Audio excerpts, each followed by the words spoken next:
कि जिन्नियां form of lifes ने इंसान नू मनुख नू ह्यूमन बीइंग नू रब ने इस दा सिकदार बनाया। वर्ल्ड हेल्थ ऑर्गेनाइजेशन का डाटा दसदा है कि 1.5 करोड़ लोगों चों 47 ਲੱਖ सिर्फ भारत दे विच मरे। जिथे न्याय है समझो बेशक किसी की हुकूमत है वो कायम रहेगी, जदों न्याय खत्म हो जाता है, जस्टिस खत्म हो जाता है, टिरनी टेक ओवर कर लेंदी है, तो फिर उन्हां सल्तनतां दी जड़ पुट्टी जाती है। तो सूरज चढ़दा जो ईस्ट दे विच इस प्लैनेट के उत्ते सूरज दीयां किरणां पैंदियां ने, टोक्यो ते न्यूजीलैंड की धरती है, तो जो सूरज गेड़ा दे के छुपदा है तो वैसटर्न जिहदे च वैनकूवर और वो खित्ता है, दोनों थावां ते साडे निशान झूलते हैं। साडी कोई सेंट्रल लीडरशिप नहीं है कि गुरु की बख्शिश नहीं तो होर की है कि इस सब दे विच वर्स्ट सिनेरियो दे विच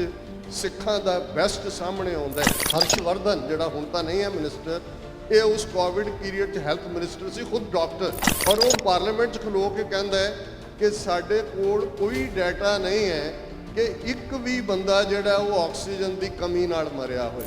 गुरुद्वारा कमेटियां का हाल देखना होए, मोदी दियां नौटंकियां दे वेले दिल्ली कमेटी, पटना साहब कमेटी, जम्मू कश्मीर गुरुद्वारा बोर्ड, हजूर साहब की शिव सेना वाली कमेटी, किते गोल पग्गां किते चोले तुहानूं मोदी के आले दुआले बैठे उहदे अगे नक रगड़ रहे हैं कि जिस मोदी बारे सी कि जी ये किसी की नहीं मानता, मोदी है तो मुमकिन है, उहदी धौण दे विच फसिया जिहड़ा मोटा किला किवें सिखां ने कढ़िया।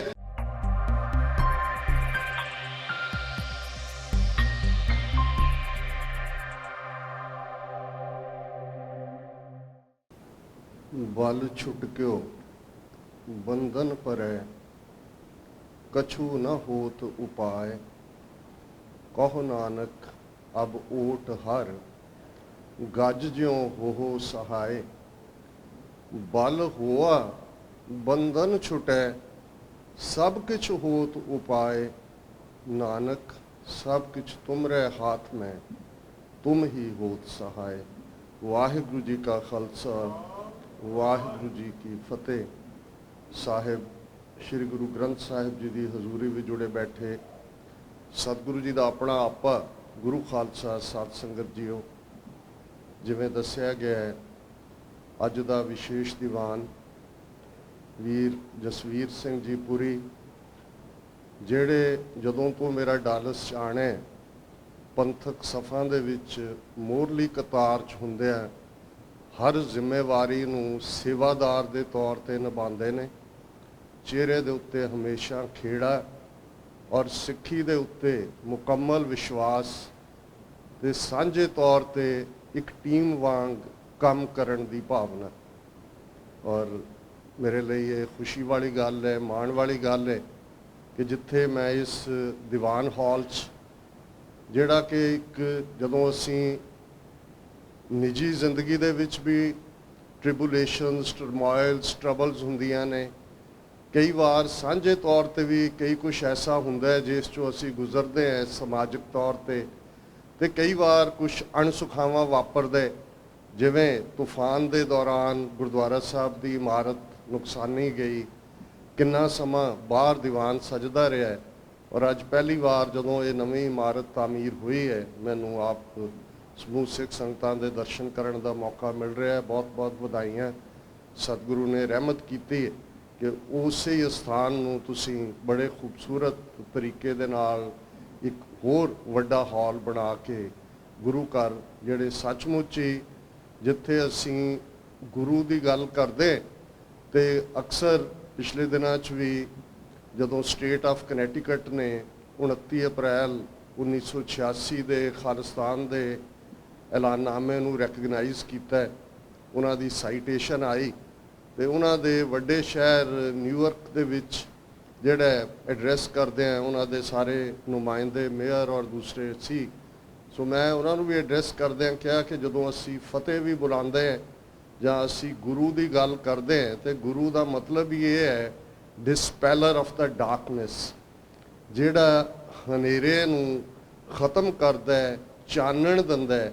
और ज़ाहिर है ये चानण मादी चानण नहीं है, मैटीरियली ਅਸੀਂ ਰੌਸ਼ਨੀਆਂ ਦੇ ਵਿੱਚ ਗਵਾਚਦੇ ਹਾਂ, ਪਰ ਅੰਦਰ ਸਾਡੇ ਹਨੇਰਾ ਹੈ ਤੇ ਗੁਰੂ ਉਹ ਜੋਤ ਹੈ, ਉਹ ਅਗੰਮੀ ਜੋਤ ਹੈ, ਉਹ ਡਿਵਾਈਨ ਜੋਤ ਹੈ ਜਿਹੜੀ ਸਾਡੇ ਅੰਦਰ ਉਸ ਚਾਨਣ ਨੂੰ ਬਾਲਦੀ ਹੈ ਕਿ ਜਿਸ ਬਾਰੇ ਫਿਰ ਅਸੀਂ ਜਦੋਂ ਇਹ ਪੜ੍ਹਦੇ ਹਾਂ ਕਿ ਵਿਆਹ ਹੋਆ ਮੇਰੇ ਬਾਬਲਾ ਗੁਰਮੁਖੇ ਹਰ ਪਾਇਆ, ਅਗਿਆਨ ਅੰਧੇਰਾ ਕੱਟਿਆ ਗੁਰ ਗਿਆਨ ਪ੍ਰਚੰਡ ਬਲਾਇਆ, ਕਿ ਜਦੋਂ ਇਹ ਪ੍ਰਚੰਡ ਇੰਟੈਂਸ ਡਿਵਿਨਿਟੀ ਦੀ ਰੌਸ਼ਨੀ ਲਾਈਟ ਸਾਡੇ ਅੰਦਰ ਹੁੰਦੀ ਹੈ ਤੇ ਅਗਿਆਨ ਦਾ ਹਨੇਰਾ ਕੱਟਿਆ ਜਾਂਦਾ ਹੈ, ਚਾਨਣ ਹੁੰਦਾ ਹੈ। ਔਰ ਇਹ ਗੁਰੂ ਘਰ ਸਾਡੇ ਜਿਸ ਲਈ ਕਦੇ ਧਰਮਸਾਲ ਲਫ਼ਜ਼ ਇਸਤੇਮਾਲ ਹੁੰਦਾ ਸੀ, ਇਹ ਵੱਖਰੀ ਗੱਲ ਹੈ ਕਿ ਅੱਜ ਬਹੁਤ ਵਾਰ ਜਿਹੜੀ ਇੰਟੈਂਟ ਸੀ ਉਸ 'ਚੋਂ ਕਾਫੀ ਕੁਝ ਗਵਾ ਚੁੱਕਾ ਹੈ। ਲੇਕਿਨ ਇਹਦੇ ਬਾਵਜੂਦ ਜੇ ਇਹਨਾਂ 5.5 ਸਦੀਆਂ 'ਚ ਹਰ ਚੈਲੰਜ ਦੇ ਬਾਵਜੂਦ, ਬੇਸ਼ੱਕ ਉਹ ਸਰਕਾਰੇ ਦਰਬਾਰੇ ਉਹਨਾਂ ਦੀਆਂ ਨੀਤੀਆਂ ਹੋਣ ਜਾਂ ਸਮਾਜ ਦੇ ਅੰਦਰ ਆਉਂਦੇ ਚੈਲੰਜ ਹੋਣ, ਘੱਟੋ ਘੱਟ ਇੱਕ ਇੰਸਟੀਟਿਊਸ਼ਨ ਗੁਰਦੁਆਰਾ ਸਾਹਿਬ ਦੀ ਤਾਂ ਹੈ ਜਿੱਥੇ ਅਸੀਂ ਸਾਰੇ ਇਕੱਠੇ ਹੁੰਦੇ ਹਾਂ, ਦੁੱਖ ਸੁੱਖ ਹਰ ਚੀਜ਼ ਦੇ ਲਈ ਗੁਰੂ ਦੇ ਅੱਗੇ ਆ ਕੇ ਹੀ ਅਰਦਾਸ ਕਰਦੇ ਹਾਂ, ਗੁਰੂ ਤੋਂ ਮੰਗਦੇ ਵੀ ਹਾਂ, ਬਾਰ ਕਾਂਗੀਆਂ ਉਹ ਸਭ ਕੁਝ ਮੰਗਾ, ਫਿਰ ਸ਼ੁਕਰਾਨਾ ਵੀ ਕਰਦੇ ਹਾਂ, ਲੱਖ ਖੁਸ਼ੀਆਂ ਪਾਤਸ਼ਾਹੀਆਂ ਵੀ ਪੜ੍ਹਦੇ ਹਾਂ ਤੇ ਅਲਟੀਮੇਟਲੀ ਇਸੇ ਥਾਂ ਦੇ ਨਾਲ ਹੀ ਸਾਡੇ ਜੀਵਨ ਦਾ ਧੁਰਾ ਜੁੜਿਆ ਹੋਇਆ ਹੈ। ਜਦੋਂ ਅਸੀਂ ਗੁਰੂ ਤੋਂ ਟੁੱਟਦੇ ਹਾਂ ਤੇ ਜਾਣੋ ਇਵੇਂ ਹੀ ਹੈ ਕਿ ਤੁਸੀਂ ਇੱਕ ਵੱਡੀ ਦੁਨੀਆ ਦੇ ਵਿੱਚ ਇੱਕ ਮੇਲੇ 'ਚ ਗਵਾਚਣ ਵਾਂਗ ਹੋ ਜਾਂਦੇ ਹੋ। ਸੋ ਪਹਿਲੀ ਵਧਾਈ ਆਪ ਸਭ ਨੂੰ ਕਿ ਸੁੰਦਰ ਗੁਰੂ ਅਸਥਾਨ ਤੁਸੀਂ ਸਥਾਪਿਤ ਕੀਤੇ ਨੇ। ਚੈਲੰਜਸ ਦੁਨੀਆ ਦੇ ਕੁੱਲ ਮਨੁੱਖੀ ਸਮਾਜ ਦੇ ਸਾਹਮਣੇ ਕੋਵਿਡ-19 ਜਿਸ ਦਾ ਅਜੇ ਵੀ ਜ਼ਿਕਰ ਹੁੰਦਾ ਹੈ, ਵੈਸੇ ਦੁਨੀਆ ਕਰਾਊਨ ਜਾਂ ਬਾਦਸ਼ਾਹਤਾਂ ਦੇ ਨਾਲ ਜੁੜੀ ਹੁੰਦੀ ਹੈ ਤੇ ਜਿਹਨੇ ਪਹਿਲੀ ਵਾਰ ਇਸ ਵਾਇਰਸ ਨੂੰ ਰੈਕਗਨਾਈਜ਼ ਲੈਬੋਰਟਰੀ ਦੇ ਵਿੱਚ ਕੀਤਾ ਹੈ, ਜਿਸ ਰਿਸਰਚਰ ਨੇ ਉਹਨੇ ਦੇਖਿਆ ਕਿ ਇਸ ਦੀ ਸ਼ਕਲ ਤਾਜ ਵਰਗੀ ਹੈ। ਕੋਵਿਡ ਜਾਂ ਕਰਾਊਨ ਨੂੰ ਕਿਹਾ ਜਾਂਦਾ ਹੈ ਅਕਸਰ ਕਿ ਬਈ ਇਹ ਉਸ ਵਰਗੀ ਹੈ, ਪਰ ਇਸ ਤਾਜ ਨੇ ਇੱਕ ਵਾਰ ਸਮੁੱਚੀ ਇਨਸਾਨੀਅਤ ਨੂੰ ਹਿਲਾ ਕੇ ਰੱਖ ਦਿੱਤਾ ਹੈ। 2 ਹਫ਼ਤੇ ਪਹਿਲਾਂ ਵਰਲਡ ਹੈਲਥ ਆਰਗੇਨਾਈਜੇਸ਼ਨ ਨੇ ਡਾਟਾ ਦਿੱਤਾ ਹੈ ਕਿ ਕੋਵਿਡ-19 ਦੇ ਚੱਲਦੇ ਆ, ਜਿਹਦਾ ਪਹਿਲਾ ਕੇਸ ਅਮਰੀਕਾ 'ਚ ਵੀ ਸ਼ਾਇਦ ਜਨਵਰੀ ਜਾਂ ਫੈਬਰੂਰੀ 2020 'ਚ ਡਿਟੈਕਟ ਹੋਇਆ ਸੀ ਕਿ ਦੁਨੀਆ ਦੇ ਵਿੱਚ 1.5 ਕਰੋੜ ਲੋਕ 15 ਮਿਲੀਅਨ ਜਿਹੜੇ ਨੇ ਉਹਨਾਂ ਦੀ ਮੌਤ ਹੋਈ ਹੈ। ਔਰ ਕੋਈ ਹੈਰਾਨੀ ਨਹੀਂ ਹੋਣੀ ਚਾਹੀਦੀ ਜਦੋਂ ਤੁਸੀਂ ਇਸ ਡਾਟਾ ਨੂੰ ਦੇਖਦੇ ਹੋ। ਅਜੇ 2 ਦਿਨ ਪਹਿਲਾਂ ਵਾਈਟ ਹਾਊਸ ਵੱਲੋਂ ਵੀ ਇੱਕ ਸਪੈਸ਼ਲ ਇਸ ਦੇ ਉੱਤੇ ਜਿਹੜਾ ਇੱਕ ਵੈਬੀਨਾਰ ਟਾਈਪ ਕੀਤਾ ਗਿਆ, 10 ਲੱਖ ਤੋਂ ਜ਼ਿਆਦਾ ਮੌਤਾਂ ਅਮਰੀਕਾ ਦੇ ਵਿੱਚ ਹੋਈਆਂ ਨੇ। ਕੈਲੀਫੋਰਨੀਆ ਪਹਿਲੀ ਸਭ ਤੋਂ ਜ਼ਿਆਦਾ ਡੈਥਸ ਵਾਲੀ ਸਟੇਟ ਹੈ, ਨੰਬਰ 2 ਤੇ ਟੈਕਸਾਸ ਹੈ। ਮੈਨੂੰ ਵੀ ਇਸ ਗੱਲ ਦਾ ਅੰਦਾਜ਼ਾ ਨਹੀਂ ਸੀ ਕਿਉਂਕਿ ਨਿਊਯਾਰਕ 'ਚ ਹੁੰਦੇ ਆ ਮੈਂ ਦੇਖਿਆ ਕਿ ਕਿਸ ਕਦਰ ਦਿਨ ਰਾਤ ਹੂਟਰ ਵੱਜਦੇ ਸੀ, ਕਿਸ ਕਿਸਮ ਦਾ ਉੱਥੇ ਇੱਕ ਮਾਹੌਲ ਬਣਿਆ ਹੋਇਆ ਸੀ। ਲੇਕਿਨ ਮੈਨੂੰ ਹੈਰਾਨੀ ਹੋਈ ਕਿ ਦੂਸਰੀਆਂ ਸਭ ਤੋਂ ਜ਼ਿਆਦਾ ਡੈਥਸ ਅਮਰੀਕਾ 'ਚ ਕੈਲੀਫੋਰਨੀਆ ਤੋਂ ਬਾਅਦ ਟੈਕਸਾਸ ਦੇ ਵਿੱਚ ਹੋਈਆਂ ਨੇ ਔਰ ਨਿਊਯਾਰਕ ਤੀਸਰੇ ਨੰਬਰ ਤੇ ਹੈ। ਪਰ ਜਿਸ ਮੁਲਕ ਦੀ ਅੱਜ ਅਸੀਂ ਜਿਸ ਦੇ ਖਿਲਾਫ ਪਿਛਲੇ ਲਗਭਗ 75 ਸਾਲਾਂ ਤੋਂ ਆਪਣੇ ਹੱਕਾਂ ਲਈ ਲੜ ਰਹੇ ਹਾਂ, ਕਿਸ ਕਦਰ ਇੱਕ ਪਾਸੇ ਅਸੀਂ ਅਕਲੀਅਤਾਂ ਜਾਂ ਮਾਈਨੋਰਿਟੀਜ਼ ਜਾਂ ਘੱਟ ਗਿਣਤੀ ਦੇ ਹੱਕਾਂ ਦੀ ਗੱਲ ਕਰਦੇ, ਪਰ ਜੇ ਕੁੱਲ ਤੁਸੀਂ ਇਸ ਇਸ਼ੂ ਨੂੰ ਛੱਡ ਵੀ ਦਿਓ, ਇੱਕ ਇਨਸਾਨੀ ਜ਼ਿੰਦਗੀ ਦੀ ਕੀਮਤ ਦੇਖੋ। ਜਿਸ ਇਨਸਾਨ ਨੂੰ ਜਾਂ ਜਿਸ ਹਿਊਮਨ ਲਾਈਫ ਨੂੰ ਜਦੋਂ ਬਹੁਤ ਵਾਰ ਅਸੀਂ 84 ਲੱਖ ਜੂਨ ਤੇ ਉਹ ਸਾਰੇ ਕਨਸੈਪਟ ਦੀ ਗੱਲ ਕਰਦੇ ਹਾਂ ਤੇ ਅਲਟੀਮੇਟਲੀ ਇਸ ਦਾ ਜਿਹੜਾ ਵਨ ਲਾਈਨਰ ਇਹ ਹੈ ਕਿ ਜਿਹੜਾ ਇਨਸਾਨੀ ਜੀਵਨ ਹੈ, ਇਨਸਾਨੀ ਜ਼ਿੰਦਗੀ ਹੈ, ਇਹ ਸਗਲ ਜੋਨ ਤੇਰੀ ਪਨਿਹਾਰੀ, ਇਸ ਧਰਤੀ ਮੈਂ ਤੇਰੀ ਸਿੱਖਦਾਰੀ। ਜੋਨ ਫਾਰਮ ਆਫ ਲਾਈਫ ਨੂੰ ਕਹਿੰਦੇ ਨੇ ਕਿ ਜਿੰਨੀਆਂ ਫਾਰਮ ਆਫ ਲਾਈਫਸ ਨੇ ਇਨਸਾਨ ਨੂੰ, ਮਨੁੱਖ ਨੂੰ, ਹਿਊਮਨ ਬੀਇੰਗ ਨੂੰ ਰੱਬ ਨੇ ਇਸ ਦਾ ਸਿੱਖਦਾਰ ਬਣਾਇਆ। ਸਾਰੀ ਜੂਨਾਂ, ਸਾਰੀਆਂ ਫਾਰਮਸ ਆਫ ਲਾਈਫ, ਭਾਵੇਂ ਉਹ ਲੈਂਡ ਤੇ ਐਗਜ਼ਿਸਟ ਕਰਦੀਆਂ ਨੇ, ਹਵਾ 'ਚ ਨੇ, ਪਾਣੀਆਂ ਦੇ ਵਿੱਚ ਨੇ, ਉਹਨਾਂ ਨੂੰ ਸਬਜੂਗੇਟ ਕੀਤਾ ਮਨੁੱਖ ਨੇ, ਇਨਸਾਨ ਨੇ। ਔਰ ਗੁਰੂ ਸਾਹਿਬ ਨੇ ਯਾਦ ਦਹਾਨੀ ਕਰਵਾਈ ਕਿ ਈਵਨ ਜਿਹੜੇ ਦੇਵ ਨੇ, ਐਂਜਲਸ ਨੇ, ਉਹ ਵੀ ਇਸ ਗੱਲ ਦੀ ਸਿੱਖ ਕਰਦੇ ਨੇ, ਡਿਜ਼ਾਇਰ ਕਰਦੇ ਨੇ ਕਿ ਭਾਈ ਅਸੀਂ ਜਿਹੜਾ ਜਿਸ ਦੇਹੀ ਕੋ ਸਿਮਰੈ ਦੇਵ, ਦੇਵ ਵੀ ਐਂਜਲਸ ਵੀ ਚਾਹੁੰਦੇ ਨੇ ਕਿ ਅਸੀਂ ਇਨਸਾਨ ਬਣ ਜਾਈਏ। ਸਾ ਦੇਹੀ ਪਜ ਹਰ ਕੀ ਸੇਵੇ, ਪਰਪਸ ਹੈ ਕਿ ਕਿਸ ਦੇ ਲਈ ਲਾਉਣਾ। ਸੋ ਹਿਊਮਨ ਲਾਈਫ ਜਿਹੜੀ ਪ੍ਰੈਸ਼ੀਅਸ ਵੀ ਹੈ, ਰੱਬ ਦੀ ਗਿਫਟ ਹੈ, ਸਭ ਤੋਂ ਵੱਡਾ ਤੋਹਫਾ ਹੈ, ਜਿਹਦੀ ਇੱਕ ਡਿਗਨਿਟੀ ਹੈ। ਜਦੋਂ ਅਸੀਂ ਇਨਸਾਨੀ ਹੱਕਾਂ ਦੀ ਗੱਲ ਕਰਦੇ ਹਾਂ ਜਾਂ UN ਚਾਰਟਰ, ਇੰਟਰਨੈਸ਼ਨਲ ਲਾਅ, ਇਹ ਸਾਰੇ ਬਣੇ, ਇਹਨਾਂ ਦੇ ਵਿੱਚ ਇਹ ਹੈ ਕਿ ਹਿਊਮਨ ਲਾਈਫ ਦੀ ਇੱਕ ਡਿਗਨਿਟੀ ਹੈ, ਉਹਦੇ ਕੋਲ ਇੱਕ ਹੱਕ ਹੈ, ਪਰਸੂਟ ਆਫ ਹੈਪੀਨੈਸ ਹੈ, ਲਿਬਰਟੀ ਹੈ, ਜਸਟਿਸ ਹੈ, ਬਰਾਬਰੀ ਹੈ, ਇਕੁਆਲਿਟੀ ਹੈ, ਓਪਰਚੁਨਿਟੀਜ਼ ਨੇ। ਇਹ ਸਾਰੀਆਂ ਗੱਲਾਂ ਅਸੀਂ ਕਰਦੇ ਹਾਂ, ਪਰ ਇਸ ਸਭ ਦਾ ਬੇਸ ਇਹ ਹੈ ਕਿ ਹਰ ਇੰਡੀਵਿਜੂਅਲ, ਹਰ ਹਿਊਮਨ ਲਾਈਫ ਪ੍ਰੈਸ਼ੀਅਸ ਹੈ, ਔਰ ਉਸ ਦੀ ਕਿਤੇ ਨਾ ਕਿਤੇ ਹਰ ਇੱਕ ਨੂੰ ਜਿਹੜਾ ਹੈ ਉਸ ਦੀ ਜਵਾਬਦੇਹੀ ਹੋਏਗੀ ਜੇ ਉਸ ਦੇ ਹੱਕਾਂ ਦੇ ਉੱਤੇ ਟਰੈਂਬਲ ਕੀਤਾ ਜਾਏਗਾ, ਉਹਨਾਂ ਨੂੰ ਦਬਾਇਆ ਜਾਏਗਾ। ਹੁਣ largest democracy on this planet ਦੀ ਗੱਲ ਕਰ ਲਈਏ, ਭਾਰਤ। ਵਰਲਡ ਹੈਲਥ ਆਰਗੇਨਾਈਜੇਸ਼ਨ ਦਾ ਇਹ ਡਾਟਾ ਦੱਸਦਾ ਹੈ ਕਿ 1.5 ਕਰੋੜ ਲੋਕਾਂ ਚੋਂ 47 ਲੱਖ ਸਿਰਫ ਭਾਰਤ ਦੇ ਵਿੱਚ ਮਰੇ ਨੇ, 1/3। ਹੁਣ ਇਹ ਇੱਕ ਬੜਾ ਸ਼ੌਕਿੰਗ ਪਾਰਟ ਹੈ, ਕਿਉਂਕਿ ਅਸੀਂ ਬਹੁਤ ਵਾਰ ਜਦੋਂ ਆਪਣੇ ਸ਼ਹੀਦਾਂ ਦੀ ਗੱਲ ਕਰਦੇ ਹਾਂ, ਭਾਈ 1.5 ਲੱਖ ਤੋਂ ਜ਼ਿਆਦਾ ਸ਼ਹੀਦੀਆਂ ਹੋਈਆਂ, ਕਈ ਵਾਰ ਸਾਡੇ ਵਿੱਚ ਹੀ ਉਸ ਕਿਸਮ ਦੇ ਜਿਹੜੇ ਜਾਂ ਇਲ ਟ੍ਰੇਨਡ ਨੇ ਜਾਂ ਇਲ ਮਾਈਂਡਡ ਨੇ ਜਾਂ ਇਲ ਇਨਫੋਰਮਡ ਨੇ, ਕੋਈ ਵੀ ਲਫ਼ਜ਼ ਕਹੋ, ਉਹ ਕਹਿਣਗੇ ਜੀ ਡਾਟਾ ਕਿੱਥੇ ਹੈ 1.5 ਲੱਖ ਦਾ। ਔਰ ਜੇ ਅਸੀਂ ਉਸ ਨੂੰ ਕੋਈ ਨਾ ਕੋਈ ਜਿਹੜਾ ਰੈਫਰੈਂਸ ਦੇ ਨਾਲ ਕਹਿੰਦੇ ਹਾਂ ਕਿ ਭਾਈ ਸਰਦਾਰ ਜਸਵੰਤ ਸਿੰਘ ਖਾਲੜਾ ਨੇ ਜ਼ਿਲ੍ਹਾ ਅੰਮ੍ਰਿਤਸਰ ਦੇ 3 ਸ਼ਮਸ਼ਾਨ ਘਾਟਾਂ ਦਾ ਡਾਟਾ ਇਕੱਠਾ ਕੀਤਾ ਹੈ, 2500 ਤੋਂ ਜ਼ਿਆਦਾ ਫਿਗਰ ਜਿਹੜੀ ਹੈ ਉਹ ਸਿਰਫ 2 ਸਾਲ ਦੇ ਪੀਰੀਅਡ ਦੀ ਉੱਥੋਂ ਸੀ। ਜੇ ਪੰਜਾਬ ਦੇ ਇੰਨੇ ਜ਼ਿਲ੍ਹੇ ਨੇ, ਐਵਰੇਜ ਇੰਨਾ ਕੱਢ ਲਓ, ਤੇ ਬਾਈ ਐਨੀ ਅਕਾਊਂਟ ਜਿਨ੍ਹਾਂ ਨੂੰ ਤੁਸੀਂ ਅਣਪਛਾਤੀਆਂ ਕਹਿ ਕੇ ਸਾੜ ਹੀ ਦਿੱਤਾ, ਜਿਹਦਾ ਕੋਈ ਹੈ ਹੀ ਨਹੀਂ ਹੈ ਹਿਸਾਬ ਕਿਤਾਬ, ਤੇ 1.5 ਲੱਖ ਤਾਂ ਬੜੀ ਕੰਜ਼ਰਵੇਟਿਵਲੀ ਇਹ ਫਿਗਰ ਬਣਦੀ ਹੈ। ਪਰ ਉਹ ਕਹਿਣਗੇ ਜੀ ਨਹੀਂ, ਉਹ ਤਾਂ ਡਾਟਾ ਦਿਖਾਓ ਕਿੱਥੇ। ਹੁਣ ਡਾਟਾ ਤੁਸੀਂ ਇਕੱਠਾ ਨਾ ਕਰਨ ਦਿਓ, ਸਰਕਾਰ ਸੁਪਰੈਸ਼ਨ ਦੇ ਉੱਤੇ ਹੋਏ। ਔਰ ਕੋਵਿਡ-19 ਦੇ ਡਾਟੇ ਤੋਂ ਵੱਡੀ ਕੋਈ ਉਦਾਹਰਣ ਨਹੀਂ ਕਿ ਭਾਰਤ ਦੀ ਫਿਗਰ 4.5 ਲੱਖ ਮੌਤਾਂ ਨੇ, ਔਰ United nation world health organisation ਦੀ ਫਿਗਰ 47 ਲੱਖ ਮੌਤਾਂ ਕਹਿੰਦੀ ਹੈ, 10 Times more than that.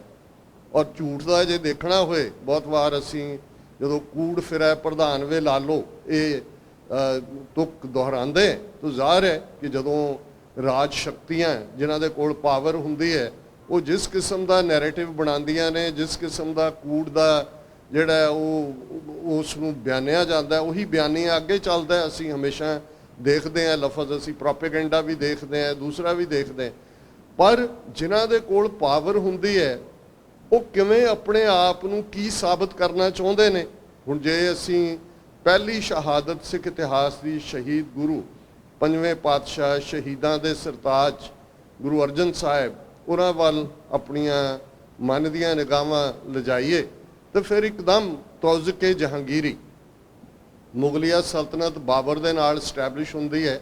Babur ਵੀ ਪੜ੍ਹਿਆ ਲਿਖਿਆ ਸੀ, ਆਪਣੀ ਡਾਇਰੀ ਵੀ ਲਿਖਦਾ ਸੀ, ਪਰ ਜਹਾਂਗੀਰ ਨੇ ਰੈਗੂਲਰਲੀ ਆਪਣੀ ਆਟੋਬਾਇਓਗ੍ਰਾਫੀ ਲਿਖੀ, ਜਿਸ ਨੂੰ ਤੌਜ਼ਕੇ ਜਹਾਂਗੀਰੀ ਕਿਹਾ ਜਾਂਦਾ ਹੈ, ਪਰਸ਼ੀਅਨ ਦੇ ਵਿੱਚ ਹੈ।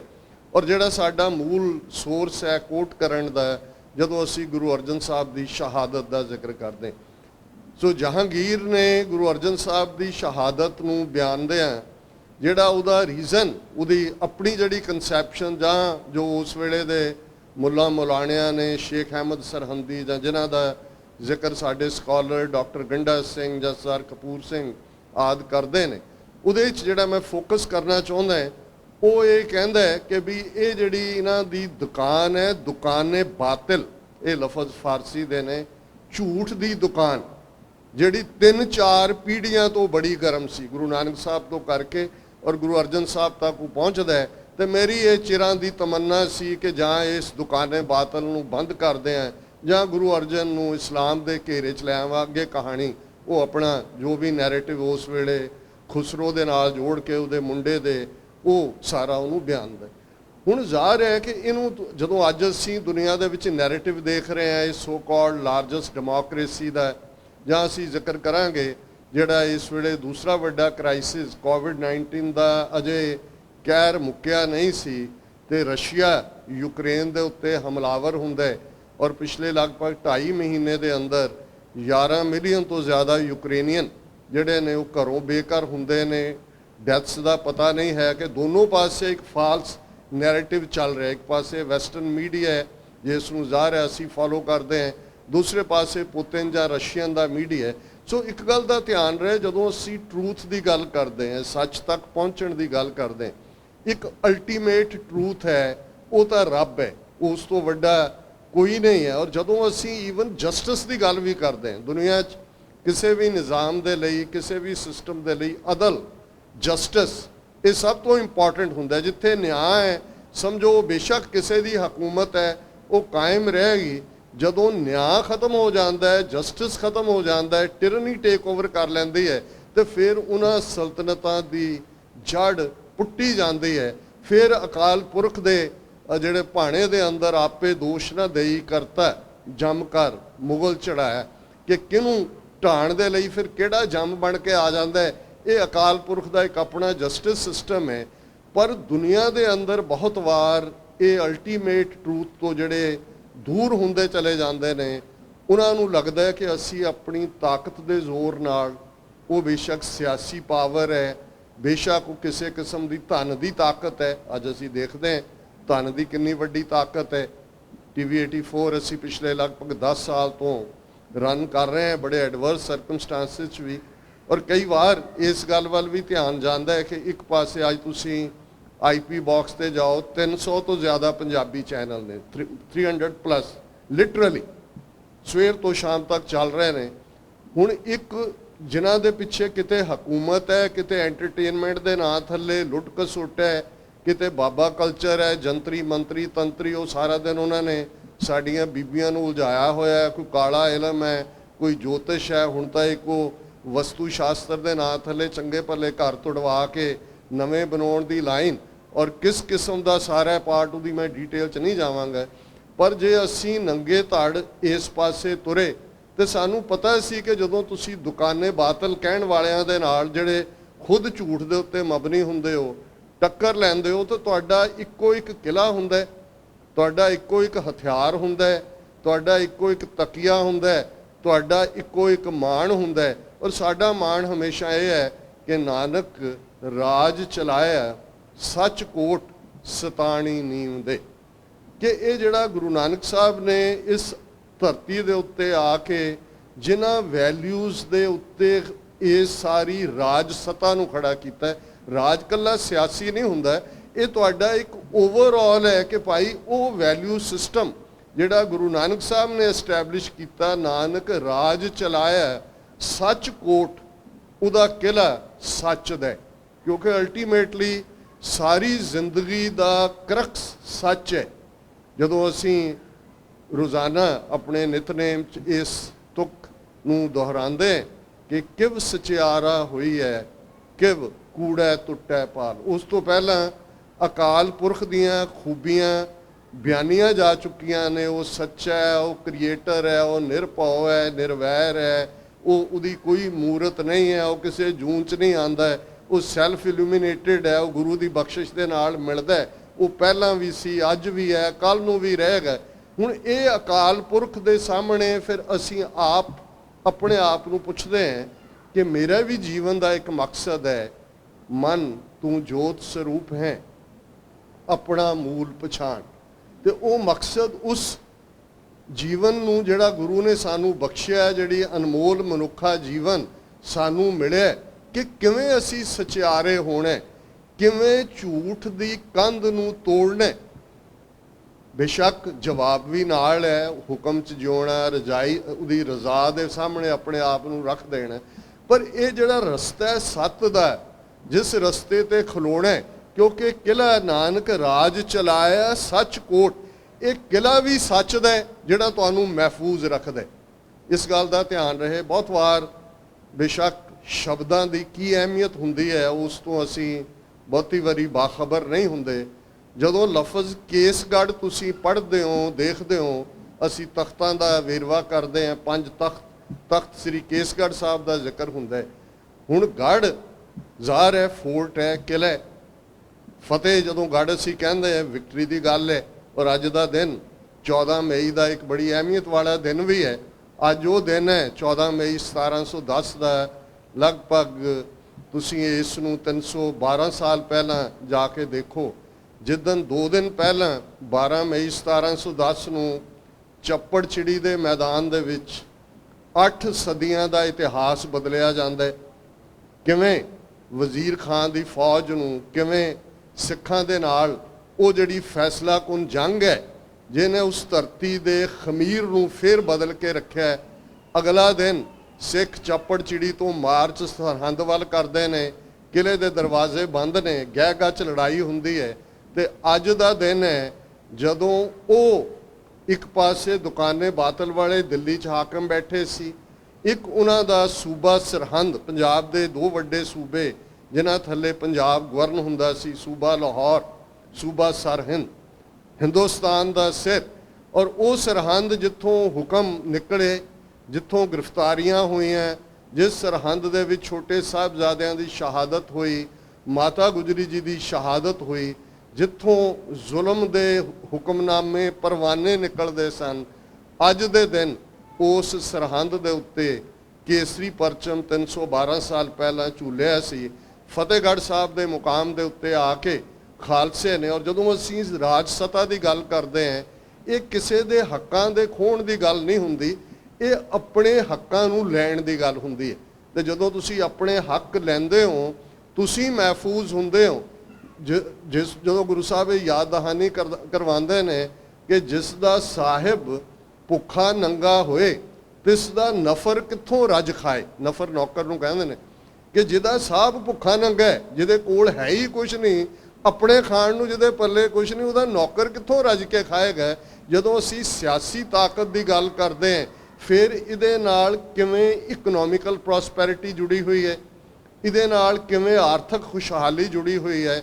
ਇਸ ਗੱਲ ਦਾ ਧਿਆਨ ਰਹੇ ਕਿ ਕੱਲਾ ਇਹ ਇੱਕ ਸਿੱਖ ਰਾਜ ਦਾ ਆਣਾ ਨਹੀਂ ਸੀ, ਜਾਂ 14 ਮਈ 1710 ਨੂੰ ਉਸ ਖਿੱਤੇ ਦੇ 800 ਸਾਲ ਦੇ ਇਤਿਹਾਸ ਦਾ ਬਦਲਣਾ ਹੀ ਨਹੀਂ ਸੀ, ਜਿਹੜੇ ਲਗਭਗ 8000 ਸਾਲ ਦੀ ਇਨਸਾਨੀ ਤਾਰੀਖ ਹੈ।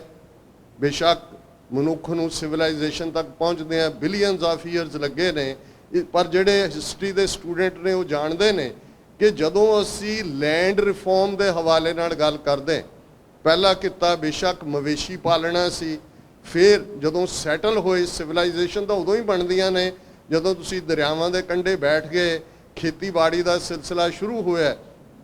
ਔਰ ਦੁਨੀਆ 'ਚ ਬਹੁਤ ਸਾਰੀਆਂ ਤਬਦੀਲੀਆਂ ਖੇਤੀ ਰੈਵੋਲੂਸ਼ਨਸ ਦੇ ਨਾਲ ਜੁੜੀਆਂ ਹੋਈਆਂ ਨੇ, ਪਰ ਇਹ ਪਹਿਲੀ ਵਾਰ ਮਨੁੱਖੀ ਇਤਿਹਾਸ ਦੇ ਵਿੱਚ ਹੋਇਆ। ਬੇਸ਼ੱਕ ਜਦੋਂ ਫ੍ਰੈਂਚ ਰੈਵੋਲੂਸ਼ਨ ਦੀ ਗੱਲ ਕੀਤੀ ਜਾਂਦੀ ਹੈ, ਜਿਹੜੀ ਅਮਰੀਕਨ ਡੈਕਲੇਰੇਸ਼ਨ ਆਫ ਇੰਡੀਪੈਂਡੈਂਸ ਤੋਂ ਕਈ ਵਰੇ ਬਾਅਦ ਜਿਹੜਾ ਉਹ ਉੱਥੇ ਲੈਂਡ ਰਿਫਾਰਮ ਹੁੰਦਾ ਹੈ, ਲੇਕਿਨ ਇਨਸਾਨੀ ਤਾਰੀਖ 'ਚ 1710 ਦਾ ਵਰਾ ਉਹ ਵਰਾ ਜਦੋਂ ਕਿ ਉਹ ਰਾਜ ਸਥਾਪਿਤ ਹੁੰਦਾ ਹੈ, ਜਿਸ ਦੇ ਸੱਚ ਦੇ ਕਿਲੇ ਦੀ ਗੱਲ ਗੁਰੂ ਨਾਨਕ ਸਾਹਿਬ ਨੇ ਕੀਤੀ ਸੀ। ਔਰ ਉਹ ਰਾਜ ਪੰਥ ਦਾ ਹੈ। ਬਾਬਾ ਬੰਦਾ ਸਿੰਘ ਬਹਾਦਰ ਕੋਈ ਬਾਦਸ਼ਾਹ ਨਹੀਂ ਹੈ, ਕੋਈ ਉਹਦਾ ਰਾਜ ਤਿਲਕ ਨਹੀਂ ਹੁੰਦਾ, ਕੋਈ ਮਹਾਰਾਜਗੀ ਦੀ ਖਿੱਲਤ ਨਹੀਂ ਹੁੰਦੀ, ਕੋਈ ਕੁਛ ਨਹੀਂ ਹੁੰਦਾ। ਹਾਂ, ਪਹਿਲਾ ਜਿਹੜਾ ਹੁਕਮਨਾਮਾ, ਪਹਿਲਾ ਪ੍ਰੋਕਲੇਮੇਸ਼ਨ ਸਰਕਾਰੀ ਮੋਹਰ ਦੇ ਥੱਲੇ ਜਾਰੀ ਹੁੰਦਾ ਹੈ, ਔਰ ਉਸ ਸਰਕਾਰੀ ਮੋਹਰ ਦੇ ਉੱਤੇ ਲਫ਼ਜ਼ ਅੰਕਿਤ ਨੇ, ਦੇਗੋ ਤੇਗੋ ਫਤਿਹੋ ਨੁਸਰਤ ਬੇਦਰੰਗ ਯਾਫਤ ਅਜ਼ ਨਾਨਕ ਗੁਰੂ ਗੋਬਿੰਦ ਸਿੰਘ। ਦੇਖ ਇਕਨੋਮਿਕਲ ਪ੍ਰੋਸਪੈਰਿਟੀ, ਦੇਖ ਸਿਰਫ ਕੜਾ ਪ੍ਰਸ਼ਾਦ ਤੱਕ ਸੀਮਤ ਨਹੀਂ ਹੈ, ਕਿਉਂਕਿ ਜਦੋਂ ਦੇਗ ਤੇਗ ਜਗ ਮੈਂ ਦਊ ਚਲੇ, ਤੇ ਇਹ ਉਸ ਪਾਰਟ ਦਾ ਹੈ ਕਿ ਅਕਾਲ ਪੁਰਖ ਦੀ ਰਜ਼ਾ ਦੇ ਵਿੱਚ, ਇਹ ਅਕਾਲ ਪੁਰਖ ਕੀ ਮੌਜ ਦੇ ਵਿੱਚ ਖਾਲਸਾ ਪ੍ਰਗਟ ਹੋਇਆ। ਔਰ ਇਸ ਕੋਵਿਡ ਦੇ ਚੱਲਦੇ ਆ, ਜਿੱਥੇ ਅਸੀਂ ਇਨਸਾਨੀ ਕ੍ਰਾਈਸਿਸ ਦੀ ਗੱਲ ਕੀਤੀ ਹੈ, ਅਸੀਂ ਬਹੁਤ ਵਾਰ ਜਿਹੜੀਆਂ ਬਖਸ਼ਿਸ਼ਾਂ ਪੰਥ ਦੇ ਉੱਤੇ, ਕੌਮ ਦੇ ਉੱਤੇ ਗੁਰੂ ਦੀਆਂ ਨੇ, ਉਸ ਤੋਂ ਜਿਹੜਾ ਉਹਨੂੰ ਸਮਝਣ ਤੋਂ ਜਿਹੜਾ ਅਸੀਂ ਨਕਾਰਾਤਮਕ ਸਾਡੀਆਂ ਰੁਚੀਆਂ ਹੁੰਦੀਆਂ ਨੇ, ਮੈਂ ਸਮਝਦਾ ਵੀ ਅਸੀਂ ਬਹੁਤ ਡਿਗੇ ਹੋਈਏ, ਬਹੁਤ ਡਿਗੇ ਹੋਏ ਹੈ, ਬਹੁਤ ਸਾਰੀਆਂ ਕਮਜ਼ੋਰੀਆਂ ਨੇ, ਬਹੁਤ ਸਾਰਾ ਢਹਿੰਦੀ ਕਲਾ ਵਾਲਾ ਵਰਤਾਰਾ ਵੀ ਨਜ਼ਰ ਆਉਂਦਾ ਹੈ।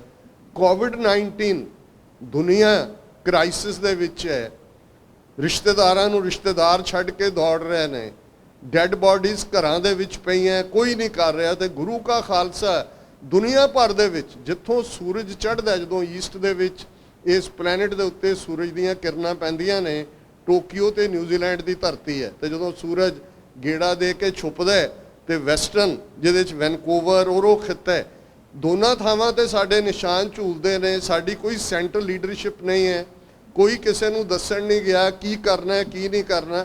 ਹਰ ਥਾਂ ਹਰ ਸਿੱਖ ਨੇ ਦੇਖਿਆ ਉਹਦਾ ਕੀ ਫਰਜ਼ ਹੈ। ਸਿੱਖ ਬਾਹਰ ਨਿਕਲੇ ਔਰ ਚਾਰ ਚਫੇਰੇ, ਕੱਲਾ ਲੰਗਰ ਦੀ ਗੱਲ ਨਹੀਂ ਹੈ, ਕਿਵੇਂ ਆਪਣੀਆਂ ਜ਼ਿੰਦਗੀਆਂ ਨੂੰ ਖਤਰਿਆਂ 'ਚ ਪਾ ਕੇ ਜਿਸ ਲੈਵਲ ਦੇ ਉੱਤੇ ਜਾ ਕੇ ਕੁੱਲ ਇਨਸਾਨੀਅਤ ਦੀ ਖਿਦਮਤ ਕੀਤੀ। ਐਵੇਂ ਨਹੀਂ ਆ ਜਦੋਂ 14 ਅਪ੍ਰੈਲ ਗੁਜ਼ਰਿਆ ਖਾਲਸਾ ਸਾਜਨਾ ਦਿਵਸ, 5 ਮੁਲਕਾਂ ਦੇ ਪ੍ਰੈਜ਼ੀਡੈਂਟਸ ਪ੍ਰਾਈਮ ਮਿਨਿਸਟਰਸ ਨੇ ਕੌਮ ਦੇ ਨਾਂ ਵਧਾਈ ਸੁਨੇਹੇ ਦਿੱਤੇ ਨੇ।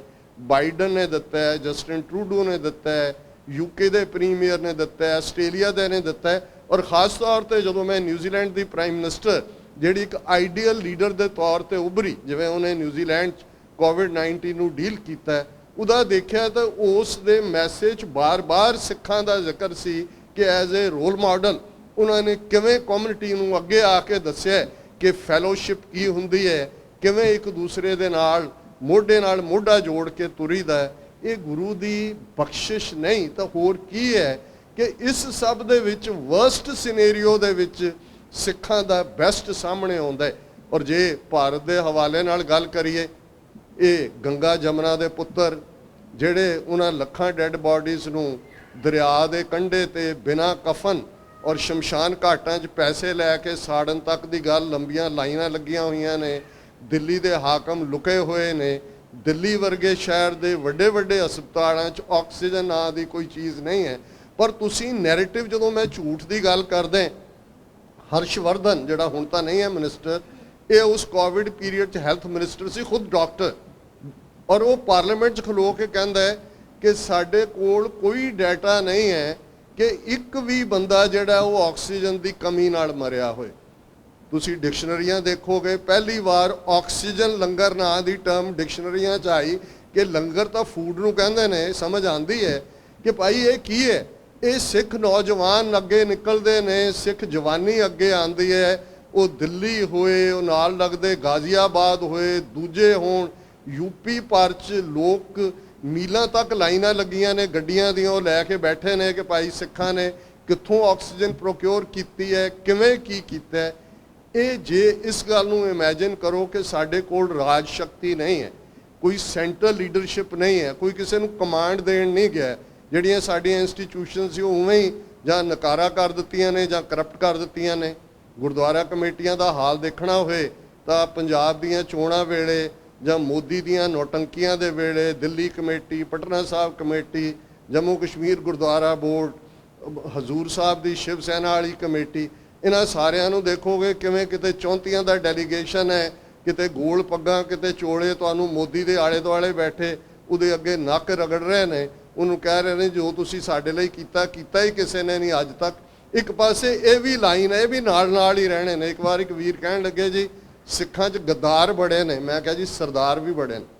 ਗੱਦਾਰਾਂ ਦੀ ਲੋੜ ਉਦੋਂ ਹੀ ਹੁੰਦੀ ਹੈ ਜਾਂ ਇਹਨਾਂ ਦੀ ਕੀਮਤ, ਇਹਨਾਂ ਦਾ ਮੁੱਲ ਤਾਂ ਹੀ ਪੈਂਦਾ ਹੈ ਕਿਉਂਕਿ ਸਰਦਾਰ ਨੇ।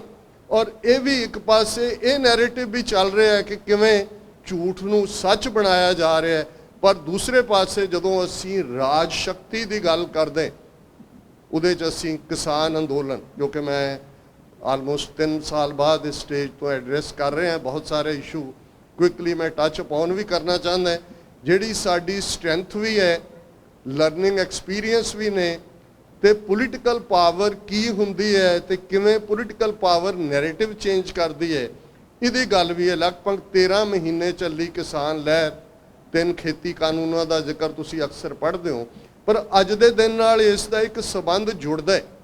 800 ਸਾਲ ਬਾਅਦ ਜਿਹੜੀ ਰਜੀਮ ਚੇਂਜ ਹੁੰਦੀ ਆ ਉਸ ਖਿੱਤੇ ਤੇ, ਗੁਰੂ ਨਾਨਕ, ਗੁਰੂ ਗੋਬਿੰਦ ਸਿੰਘ ਸਾਹਿਬ, ਦੇਗ ਤੇਗ ਫਤਿਹ ਔਰ ਨੁਸਰਤ ਬੇਦਰੰਗ, ਅਨਹਿੰਡਰਡ ਸਪਲਾਈਜ਼, ਅਤੁੱਟ ਬਖਸ਼ਿਸ਼ਾਂ, ਇਹ ਸਾਨੂੰ ਗੁਰੂ ਨਾਨਕ, ਗੁਰੂ ਗੋਬਿੰਦ ਸਿੰਘ ਸਾਹਿਬ ਨੇ ਬਖਸ਼ੀਆਂ। ਇਸ ਦੇ ਨਾਲ ਰਾਜ ਸ਼ਕਤੀ ਦਾ ਐਲਾਨ ਹੁੰਦਾ ਹੈ।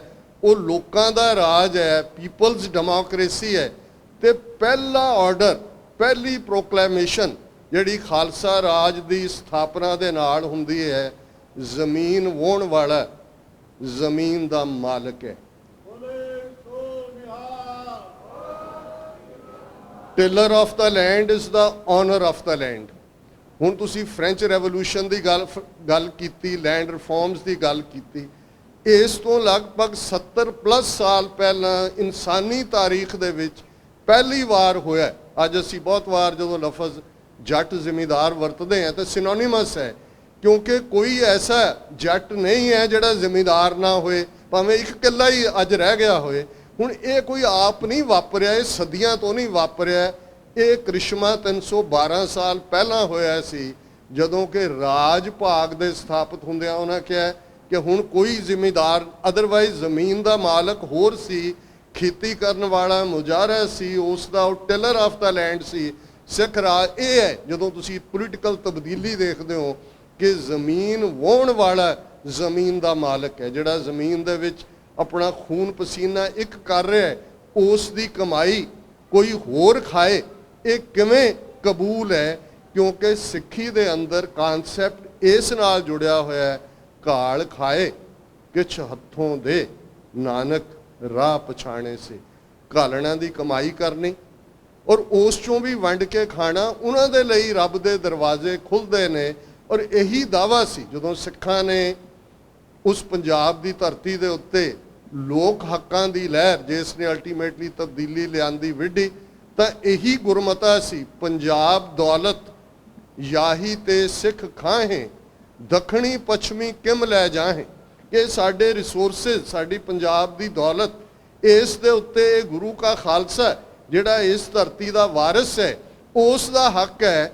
ਦੱਖਣ ਤੋਂ ਆਉਣ ਵਾਲੇ, ਹੁਣ ਜਦੋਂ ਤੁਸੀਂ ਦੱਖਣ ਦੀ ਗੱਲ ਕਰੋਗੇ ਤੇ ਅੱਜ ਤੁਸੀਂ ਪੂਰਬੀ ਤੇ ਦੱਖਣੀਆਂ ਦੀ ਗੱਲ, ਰਾਜ ਟਰੈਵਲ ਕਰਦੇ ਆ, ਮੈਂ ਫਲਾਈ ਕੀਤਾ ਨਿਊਯਾਰਕ ਤੋਂ, ਪੰਜਾਬ ਦਾ ਗਵਰਨਰ BD ਪਾਂਡੇ ਜਿਹੜਾ ਅਕਤੂਬਰ 1983 ਦੇ ਵਿੱਚ ਪੰਜਾਬ ਦਾ ਗਵਰਨਰ ਬਣਦਾ ਹੈ ਤੇ 27 ਜੂਨ 1984 ਨੂੰ ਉਹ ਰਿਜ਼ਾਈਨ ਦੇ ਕੇ ਚਲਾ ਜਾਂਦਾ ਹੈ। ਉਹਨੇ ਮਰਨ ਤੋਂ ਪਹਿਲਾਂ ਆਪਣੇ ਮੈਮੋਇਰ ਲਿਖੇ, ਆਪਣੀ ਡਾਟਰ ਨੂੰ ਕਿਹਾ ਕਿ ਮੇਰੇ ਮਰਨ ਤੋਂ 5 ਸਾਲ ਬਾਅਦ ਇਹਨੂੰ ਛਪਵਾਈ। ਉਹਨੇ ਵੈਸੇ 10 ਜਾਂ 12 ਸਾਲ ਬਾਅਦ ਛਪੇ ਨੇ, ਪਿਛਲੇ ਦਿਨਾਂ 'ਚ ਇਹ ਕਿਤਾਬ ਆਈ ਹੈ, ਕਾਫੀ ਕੁਝ ਬਾਇਸਡ ਹੈ ਉਹਦੇ 'ਚ, ਪਰ ਉਹਨੇ ਇਹ ਗੱਲ ਸਾਬਤ, ਔਰ ਪਹਿਲਾ ਆਫੀਸ਼ੀਅਲ ਅਕਾਊਂਟ ਆਇਆ, ਕਿਉਂਕਿ ਸਿੱਖਾਂ ਨੂੰ ਤਾਂ ਪਤਾ ਹੈ ਕਿ ਜੂਨ 84 ਦਾ ਹਮਲਾ ਕਰਨ ਲਈ ਕਿਵੇਂ ਉਹਨਾਂ ਨੇ ਇੱਕ ਸਿਚੁਏਸ਼ਨ ਕੰਟਰਾਈਵ ਕੀਤੀ, ਕਿਵੇਂ ਇੰਦਰਾ ਗਾਂਧੀ ਔਰ ਉਹਦੀ ਉਹ ਸਾਰੀ coterie, Arun Nehru, Arun Singh, PC Alexander, P Chidambaram, Pranab Mukherjee, Rajiv Gandhi, Arun Nehru, ਇਹ ਸਾਰੀ ਕਲਾਸ ਕਿਵੇਂ ਇਸ ਕੋਟਰੀ ਨੇ ਇਹ ਸਾਜ਼ਿਸ਼ ਕੀਤੀ। KGB ਦਾ ਉਹਦੇ 'ਚ ਕੀ ਰੋਲ ਸੀ, ਬ੍ਰਿਟਿਸ਼ ਇੰਟੈਲੀਜੈਂਸ, ਮਾਰਗਰੇਟ ਥੈਚਰ ਦਾ ਰੋਲ ਸਾਹਮਣੇ ਆ ਗਿਆ, ਔਰ ਹੋਰ ਬਹੁਤ ਸਾਰੇ ਕਿਹੜੇ ਕਿਹੜੇ ਉਸ ਦੇ ਪਾਤਰ ਨੇ, ਵੱਖਰੀ ਗੱਲ ਹੈ। ਪਰ ਇਹ ਪਹਿਲਾ ਆਫੀਸ਼ੀਅਲ ਅਕਾਊਂਟ ਹੈ ਜਿਹਦੇ 'ਚ ਉਹਦਾ ਬਣਾਇਆ ਹੋਇਆ ਗਵਰਨਰ, ਜਿਹੜਾ ਇੱਕ ICS ਕਾਡਰ ਦਾ 1930s ਦਾ ICS ਆਫੀਸਰ ਸੀ, ਉਹਨੇ ਕਿਹਾ ਕਿ ਕਿਵੇਂ ਕੰਟਰਾਈਵ ਕੀਤੀ ਗਈ ਸਿਚੁਏਸ਼ਨ, ਕਿਵੇਂ ਪੰਜਾਬ ਨੂੰ ਬਲਦੀ ਦੇ ਬੂਥੇ 'ਚ ਧੱਕਿਆ ਗਿਆ, ਕਿਵੇਂ ਕੀਤਾ ਗਿਆ। ਪਰ ਇਸ ਚੈਪਟਰ ਤੋਂ ਪਹਿਲਾਂ ਉਹ ਬਰੀਫ ਜਿਹੀ ਇੱਕ ਡਿਸਕ੍ਰਿਪਸ਼ਨ ਦਿੰਦਾ ਹੈ ਕਿ ਜੀ ਸਿੱਖ ਰਾਜ ਜਾਣਦਾ ਜਾਂ ਦੂਜੇ ਦਾ, ਤੇ ਉਹ ਵੀ ਮੰਨਦਾ ਹੈ ਕਿ ਜਦੋਂ ਅੰਗਰੇਜ਼ਾਂ ਨੇ ਹਮਲਾ ਕੀਤਾ, ਲੜਨ ਵਾਲੇ ਤਾਂ ਕਈ ਕੋਟ ਚੜ੍ਹੇ ਪੂਰਬੀ ਦੱਖਣੀ ਜੀ, ਜਿਹਨੂੰ ਸ਼ਾਹ ਮੁਹੰਮਦ ਨੇ ਕਿਹਾ ਕਿ ਵੀ ਕਿਵੇਂ ਜਿਹੜੇ ਹਮਲਾਵਰ ਨੇ, ਐਵੇਂ ਨਹੀਂ ਸ਼ਾਹ ਮੁਹੰਮਦ ਨੇ ਕਿਹਾ ਕਿ ਜੰਗ ਹਿੰਦ ਪੰਜਾਬ ਦਾ ਹੋਣ ਲੱਗਾ, ਦੋਵੇਂ ਪਾਤਸ਼ਾਹੀ ਫੌਜਾਂ ਭਾਰੀਆਂ ਨੇ, ਅੱਜ ਹੋਵੇ ਸਰਕਾਰ ਤਾਂ ਮੁੱਲ ਪਾਵੇ, ਜਿਹੜੀਆਂ ਖਾਲਸੇ ਨੇ ਤੇਗਾਂ ਮਾਰੀਆਂ ਨੇ। ਉਹ ਐਂਗਲੋ ਸਿੱਖ ਵਾਰ ਨਹੀਂ ਕਹਿ ਰਹੇ, ਉਹ ਜੰਗ ਹਿੰਦ ਪੰਜਾਬ ਕਹਿ ਰਹੇ, ਕਿਉਂਕਿ ਇੱਕ ਪਾਸੇ ਪੰਜਾਬ ਦੀ ਸੋਵਰਨਿਟੀ ਹੈ, ਪੰਜਾਂ ਦਰਿਆਵਾਂ ਦੀ ਧਰਤੀ ਦੀ ਸੋਵਰਨਿਟੀ, ਜਿਹਨੂੰ 100 ਸਾਲ ਸਿੱਖਾਂ ਨੇ 1699 ਤੋਂ 1799 ਤੱਕ ਐਸਟੈਬਲਿਸ਼ ਕੀਤਾ। ਇੱਕ ਪਾਸੇ ਹਿੰਦੁਸਤਾਨ ਹੈ ਜਿਹਨੂੰ ਇਹ ਅੱਜ ਪੂਰਬ ਦੱਖਣ ਕਿਹਾ, ਇਹ ਉਹੀ ਸੀ। ਇੱਕ ਪਾਸੇ ਪੰਜਾਬ ਦੀ ਆਈਡੈਂਟੀਟੀ ਸੀ। ਜੰਗ ਤਾਂ ਇਹਨਾਂ ਦੋਨਾਂ ਦਾ ਸੀ। ਅੱਜ ਵੀ ਜੇ ਕਿਸਾਨ ਲਹਿਰ ਦੀ ਗੱਲ ਕਰੀਏ ਤੇ ਕਿੰਨਾ ਠੀਕ ਹੈ, ਅਸੀਂ ਐਪਰੀਸ਼ੀਏਟ ਕਰਦੇ ਹਾਂ ਹਰਿਆਣੇ ਦੇ ਜਾਟ, ਰਾਜਸਥਾਨ ਦੇ ਜਾਟ, ਕੋਈ ਹੋਰ ਕਬੀਲੇ ਜਿਨ੍ਹਾਂ ਨੇ ਆ ਕੇ ਸਾਥ ਦਿੱਤਾ, ਪਰ ਤੁਸੀਂ ਦੇਖੋਗੇ ਵੀ ਇਹ ਸਾਰੀ ਲੜਾਈ ਸਿੱਖ ਕਿਰਸਾਣੀ ਨੇ ਸਿੰਗਲ ਹੈਂਡਡਲੀ ਲੜੀ ਹੈ। ਔਰ ਸਭ ਤੋਂ ਵੱਡੀ ਤਾਕਤ ਡਾਇਸਪੋਰਾ ਸਿੱਖਾਂ ਦੀ ਜਦੋਂ ਆ ਕੇ ਨਾਲ ਖਲੋਤੀ। ਕਦੇ ਕੋਈ ਸੋਚ ਸਕਦਾ ਸੀ ਕਿ ਜਿਸ ਮੋਦੀ ਬਾਰੇ ਸੀ ਕਿ ਜੀ ਇਹ ਕਿਸੇ ਕੀ ਨਹੀਂ ਮਾਨਤਾ, ਮੋਦੀ ਹੈ ਤਾਂ ਮੁਮਕਿਨ ਹੈ, ਉਹਦੀ ਧੌਣ ਦੇ ਵਿੱਚ ਫਸਿਆ ਜਿਹੜਾ ਮੋਟਾ ਕਿੱਲਾ, ਕਿਵੇਂ ਸਿੱਖਾਂ ਨੇ ਕੱਢਿਆ, ਕਿਵੇਂ ਗੁਰੂ ਨਾਨਕ ਸਾਹਿਬ ਦੇ ਪ੍ਰਕਾਸ਼ ਪੁਰਬ ਮੌਕੇ ਉਹ ਗੋਡਿਆਂ ਪਰਨੀ ਹੋ ਕੇ ਮੁਆਫੀ ਵੀ ਮੰਗਦਾ, ਤਿੰਨੋਂ ਖੇਤੀ ਕਾਨੂੰਨ ਵਾਪਸ ਵੀ ਲੈਂਦਾ। ਹੁਣ ਇਹ 3 ਖੇਤੀ ਕਾਨੂੰਨ ਉਹੀ ਸੀ ਜਿਹੜੀ ਤਬਦੀਲੀ 312 ਸਾਲ ਪਹਿਲਾਂ ਬੰਦਾ ਸਿੰਘ ਬਹਾਦਰ ਨੇ उस धरती दे उत्ते जिहड़े हक सधारण वाहीकार नूं दित्ते, ये उही ज़मीनां खो के अंबानियां अडानियां पतंजलियां दे हवाले करन दी लाइन, ये जदों असीं इस साजिशां दे सारे दौर दौरे नूं देखदे हां ते फिर सानूं ये समझना पएगा कि इस सारे दे विच अपने आप नूं कमज़ोर करके ना आंकीए। इस गल दा ध्यान रहे कि जदों ये नरोई गुरमत दी सोच वाला पंथ, जिस प्रथाए भाई गुरदास जी दे दो जिहड़े फरमान ने वो बड़े यूनीक ने, क्योंकि ये खालसा पंथ तक दे सफ़र नूं समझा दिंदे ने। जदों भाई गुरदास फरमांदे ने कि मारिया सिक्का जगत विच नानक निर्मल पंथ चलाया। एक गल दा ध्यान रहे, जदों राज शक्ति जांदी है तो सब तो पहला जिहड़ी हकूमत आंदी है, जिहड़ी पहली करंसी चल रही हुंदी है, उस नूं वो इनवैलिड करदी है, उन्होंने मंगवाती है। और ये तुसी कदे खालसा राज जाण दे जिहड़े दुखद पल ने उन्होंने पढ़ो। चांदी दे रुपये सन सिख राज वेले, कई महीने टना दे टन वो रुपये इकट्ठे करके वो चांदी ढालते रहे। उदा की बनाया, उन्होंने कहा भी हुण ये नहीं है, हुण साडा सिक्का चलेगा। इवें रूहानियत की दुनिया दे विच बहुत सारे स्कूल ऑफ थॉट सन। 6-7 हज़ार साल तो अड अड उन्हां दे विच वेद कतेब विजडम दे भरे हुए दोनों ही खित्तियां दे, ईस्ट दे और उस खित्ते दे। लेकिन इत्थे एक नवा सिक्का आंदा है रूहानियत की दुनिया दे विच, वो निर्मल पंथ, जिसनूं जदों सिद्धां दे नाल जिहड़ा एक अपने किस्म का पंथ सी, जोग पंथ, शिव जी जिसनूं अपना गुरु मानते सन, उहदे ते बेस उत्थे भी जदों भाई गुरदास याद दहानी करवांदे ने कि किवें जिहड़ा उन्होंने शब्द जित्ती सिद्ध मंडली कीतोस अपना पंथ निराला। शब्द की ताकत दे नाल उस रूहानियत दे बल दे उत्ते वो सारे थॉट दे उत्ते ओवरकम करना। ते ये निरालापन दे पंथ की गल, ये निराला पंथ जिहड़ा पंज ककारी रूप दे विच फॉरएवर इस सृष्टि दे उत्ते गुरु साहब एटरनल बना के रख दिंदे ने। यही निर्मल पंथ है, यही जिहड़ा ये यूनीक पंथ है, जिसनूं जदों असीं सवेरे पट्टां दे सवैये पढ़ते हैं, हरमंदर साहब प्रकाशमान हो रहे हुंदे ने गुरु ग्रंथ साहिब, तो फिर ये तुक एक उत्तम पंथ सुनियो गुर संगत तह मिलंत जम त्रास मिटाई, एक अरदास पाठ कीरत की गुरु रामदास राखो शरणाई। ये उत्तम पंथ, निरोल पंथ, विरला पंथ, जिहड़ा जिहदी कोई होर जिहदे नाल कुछ नहीं रल सकदा, ये उन्हां वैल्यूज़ दे उत्ते निहित है। क्योंकि जिहदा किला सच कोट, सच दा किला है, सताणी नींव दे, सताणी हुंदा पुख्ता, जिहदी नींह इन्नी पुख्ता है। और यही नींह पुख्ता होण दी गल अब चल नींव धरी गुरु नानक नित नित चढ़े सवाई। ये गुरु नानक दी रखी हुई नहीं, तो इनू दुकाने बातल कहण वाली मुगलिया सल्तनत, दरा खैबर पार दे धाड़वी, जिन्हां ने रिपीटडली हरमंदर साहिब अकाल तख्त साहब नूं हमलियां दा शिकार बनाया। घल्लूकारे, वड्डा घल्लूकारा, छोटा घल्लूकारा। ब्रिटिश सल्तनत 98 साल पंजाब दे विच रहे, किस किस्म के उन्होंने वर्तारे किए। तो अज का हिंदुत्वी साम्राज पिछले 75 साल तो जिन्हां ने टोटल वॉर, इस गल का ध्यान रहे, बहुत बार सानू लगता होंगे भी ये की चल रहा है पंजाब च, ऑल ऑफ ए सडन की हो गया है। रॉकेट प्रोपैल्ड ग्रनेड जिहड़े ने वो इंटैलीजेंस दफ्तर ते डिग रहे ने। हिमाचल का जिथे विंटर सैशन लगता है, धर्मशाला असैंबली के बाहर खालिस्तान के झंडे लग गए ने, और उत्थों ये हो गया है। ये आम नहीं है, ये सिचुएशन कंट्राइव की जाती है, ये क्रिएट की जाती है। किसान अंदोलन ने जिमें सिख कौम इत्थे बैठी साडी 4वीं-5वीं जनरेशन, मैनू भी बड़ी हैरानी हुई कि जिमें साडे बच्चे बच्चियां जिहड़े इत्थों गए भी नहीं ने कदे, उन्होंने एकदम ये है जिहड़ी धरती का कल्ला मोह नहीं हुंदा, उसकी अपनी कसक हुंदी है। और वो नीले दे शाह सवार गुरु साहबान दे चरण छो प्राप्त 5 दरियावां की धरती, जिहड़ा जदों प्रोफैसर पूਰਨ सिंह वर्गे मिस्टिक वो सुरत के खंभां दे उत्ते चढ़ के वेखदे सी, तो उन्होंने पंजाब के दरिया सुखमणी पढ़ते नज़र आते हैं। पंजाब दीयां हवावां दे विच जिहड़ा वो जपजी का पाठ है, पंजाब ना हिंदू ना मुसलमान, पंजाब जिउंदा गुरां दे नां ते, ਸਾਰਾ ਪੰਜਾਬ ਧੰਨ ਗੁਰੂ ਨਾਨਕ ਕਰਦਾ ਤੇ ਉਸ ਫਿਜ਼ਾ ਦੇ ਬੱਚੇ ਬੱਚੀਆਂ ਕਿਤੇ ਵੀ ਦੁਨੀਆ ਦੇ ਕਿਸੇ ਖਿੱਤੇ 'ਚ ਵੀ ਸਨ, ਉਹ ਆ ਕੇ ਖਲੋਤੇ ਤੇ ਨਾਮੁਮਕਿਨ ਨੂੰ ਮੁਮਕਿਨ ਕਰਕੇ ਦਿਖਾਇਆ। ਇਹ ਸਾਡੀ ਤਾਕਤ ਹੈ ਜਿਹੜੀ ਗੁਰੂ ਦੇ ਬਲ 'ਚੋਂ ਨਿਕਲਦੀ ਹੈ। 3 ਹਕੂਮਤਾਂ ਬੀਤੀਆਂ ਸਦੀਆਂ ਦੇ ਅੰਦਰ ਉਹ ਆਪਣਾ ਢਿੱਲ ਲਾ ਗੁਜ਼ਰੀਆਂ, ਔਰ ਅੱਜ ਦੀ ਹਕੂਮਤ ਨੇ ਵੀ ਜਿਹੜੀ ਲਗਭਗ ਜੂਨ 84 ਦੇ ਪਹਿਲੇ ਹਫਤੇ ਟੋਟਲ ਵਾਰ ਸਿੱਖਾਂ ਦੇ ਉੱਤੇ ਭਰਪਾ ਕੀਤੀ ਗਈ। ਬੇਸ਼ੱਕ ਵਾਰ ਡਿਕਲੇਅਰ ਕੀਤੀ ਜਾਂਦੀ ਹੈ, ਇਹਨਾਂ ਨੇ ਵਾਰ ਡਿਕਲੇਅਰ ਨਹੀਂ ਕੀਤੀ, ਲੇਕਿਨ ਤੁਸੀਂ ਦੇਖੋਗੇ ਹਰ ਲੈਵਲ ਦੇ ਉੱਤੇ ਜੈਨੋਸਾਈਡ ਸਿਰਫ ਬੰਦੇ ਮਾਰਨ ਦਾ ਨਾਂ ਨਹੀਂ ਹੁੰਦਾ। ਕਿਵੇਂ ਅਨਐਮਪਲੋਇਮੈਂਟ ਕ੍ਰੀਏਟ ਕੀਤੀ ਜਾਂਦੀ ਹੈ, ਕਿਵੇਂ ਡਰੱਗਸ ਪੰਜਾਬ ਦੇ ਵਿੱਚ ਲਿਆਂਦੀਆਂ ਗਈਆਂ, ਕਿਵੇਂ ਉਹ ਮਾਹੌਲ ਸਿਰਜਿਆ ਜਾਂਦਾ ਹੈ। ਉਹਨਾਂ ਨੂੰ ਪਤਾ ਹੈ ਸਿੱਖ ਕੌਮ ਹਾਈਲੀ ਐਮੋਸ਼ਨਲ ਕੌਮ ਹੈ, ਹਾਈਲੀ ਅਸੀਂ ਰਿਐਕਟਿਵ ਹੁੰਦੇ ਹਾਂ ਉਹਦਾ ਸਿਚੁਏਸ਼ਨ, ਉਹ ਰਿਐਕਟ ਕਰਵਾਉਂਦੇ ਨੇ ਔਰ ਫਿਰ ਏਜੰਸੀਆਂ ਉਹਨਾਂ ਆਪਣਾ ਕੰਮ ਸ਼ੁਰੂ ਕਰ ਦਿੰਦੀਆਂ ਨੇ। ਹੁਣ ਉਹਨਾਂ ਨੂੰ ਲੱਗਦਾ ਹੈ ਕਿ ਇੱਕ ਜਨਰੇਸ਼ਨ ਜਿਹੜੀ ਪੂਰੀ ਤਰ੍ਹਾਂ ਜਾਗਰੂਕ ਹੈ ਪੰਜਾਬ ਦੇ ਵਿੱਚ, ਨੌਜਵਾਨ ਬੱਚੇ ਬੱਚੀਆਂ, ਕਿਸਾਨ ਲਹਿਰ ਨੇ ਬਹੁਤ ਸਾਰੀ ਟ੍ਰੇਨਿੰਗ ਵੀ ਕੀਤੀ ਹੈ।